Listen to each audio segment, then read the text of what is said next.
Kembali lagi di Cahaya Hati Antv bersama saya Abu Marlo. Mari kita jadikan Al-Quran sebagai lifestyle hidup kita. Oke pemirsa, tadi saya memberikan sedikit ilustrasi tentang orang yang membaca Qurannya bagus dan sholatnya rajin. Tapi ketika tetap dia tidak mengerti apa yang dia ucapkan, boleh jadi dia melanggar apa ucapannya sendiri. Bisa dibayangkan, sudah berapa kali kita membaca Al-Quran. Boleh jadi kita menghatamkan Al-Quran. Boleh jadi Al-Quran ini kita ucapkan di dalam sholat, kita baca diulang-ulang. Tapi apa yang terjadi ketika kita tidak memahami apa yang kita ucapkan? Boleh jadi ayat tadi, ya ayyuhalladzina amanu lima taqulun ma la taf'alun. Hai orang-orang yang beriman, kenapa kamu mengatakan sesuatu yang tidak kamu kerjakan? Pemirsa, jangan sampai murka Allah mendapati atau kita mendapatkan murka Allah. Ketika kita terlalu banyak yang diucapkan, tapi apa yang diucapkan ini tidak menjadi suatu perilaku. Boleh jadi kita mengaji dengan suara yang bagus, tapi apa yang kita ucapkan tidak berbekas kepada perilaku kita. Pemirsa, mudah-mudahan contoh tadi bisa menginspirasi kita bahwa Al-Quran ini memang benar-benar bukan kitab yang harus kita baca. Karena akan berbahaya sekali ketika kita membaca dan kita tidak mengerti apa yang kita baca. Oleh karena itu tidak bisa tidak, tahapannya. Quran sebagai pedoman hidup manusia, yang pertama harus dibaca. Kalau pemirsa di rumah lupa, itu ada di surat 29 ayat 45 ya. Saya tulis ulang supaya kita tidak lupa. Surat 29 ayat 45. Dan yang kedua, harus selalu kita pelajari. Supaya pengingat lagi, itu ada di surat 12 ayat 1 dan dipelajari ini ada di surat 3 ayat 79. Dan kita harus selalu pahami, tadi telah kita bahas di surat 12 ayat 1 dan 2. Dan yang paling penting adalah kita mengamalkan di surat 61 ayat 2 dan 3. Selanjutnya, apakah cukup hanya seperti ini tahapannya? Apakah cukup Quran hanya selalu dibaca, dipelajari, difahami, diamalkan? Padahal Rasulullah selalu mengulang-ulang perkataannya. Balighu ani walau ayat. Sampaikanlah walau satu ayat. Artinya apa? Pemirsa di rumah, kita ini diperintahkan untuk menyampaikan. Kita ini disuruh dan diwajibkan untuk menyampaikan. Karena Rasulullah mewanti-wanti kepada seluruh umatnya, satu ayat aja harus disampaikan. Oleh karena itu, mari kita dengarkan baik-baik surat yang satu ini. Surat 2 ayat 159, silakan.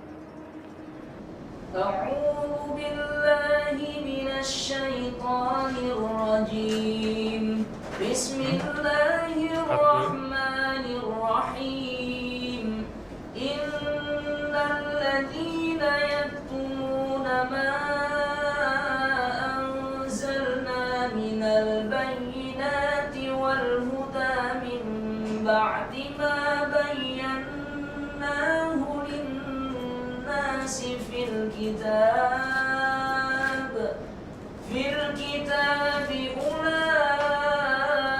أولئك يلعنهم الله ويلعنهم اللاعنون. Oke pemirsa, kita dengarkan terjemahannya. Sesungguhnya orang-orang yang menyembunyikan apa yang telah kami turunkan berupa keterangan-keterangan yang jelas dan petunjuk setelah kami menerangkannya kepada manusia dalam Alkitab. Mereka itu dilaknati Allah dan dilaknati pula oleh semua makhluk yang dapat melaknati. Jelas sekali di sini. Orang-orang yang menyembunyikan apa yang telah dia dapatkan. Artinya apa? Pemirsa, ayat ini mengatakan dan memberi kita suatu pelajaran bahwa orang-orang yang menyembunyikan, ketika kita tahu ilmunya dan kita tidak mensiarkan ilmu itu kepada sebanyak-banyak manusia, apa yang terjadi? Bahwasannya Allah akan melaknat orang-orang yang selalu menyembunyikan apa yang dia sudah ketahui. Sehingga jelas-jelas Nabi Muhammad mengatakan bahwasannya balighu ani walau ayat. Sampaikanlah walau satu ayat. Artinya apa? Jangan sampai kita ini menjadi orang-orang yang dilaknat oleh Allah ketika kita sedang tidak mensiarkan ayat-ayat Al-Quran. Oleh karena itu, kesimpulannya, Al-Quran sebagai pedoman hidup manusia. Tidak bisa tidak, kita memiliki 5 tahapan. 5 tahapan. Yang pertama, tahapannya Quran harus selalu kita baca. Yang kedua, Quran juga kita memiliki kewajiban untuk selalu kita pelajari. Yang ketiga, kita juga memiliki kewajiban baca, pelajari, dan kita harus paham. Setelah paham, tentunya harus menjadi suatu aplikasi dalam kehidupan kita. Kita harus selalu mengamalkan. Dan yang terakhir, Al-Quran ini harus selalu kita syiarkan. Oleh karena itu pemirsa di rumah, mari kita jadikan Al-Quran ini sebagai lifestyle hidup kita. Quran selalu kita baca, pelajari, fahami, amalkan, dan siarkan.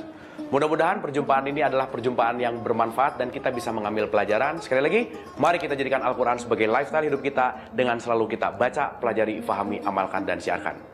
Berjumpa lagi bersama saya di episode yang akan datang. Assalamualaikum warahmatullahi wabarakatuh.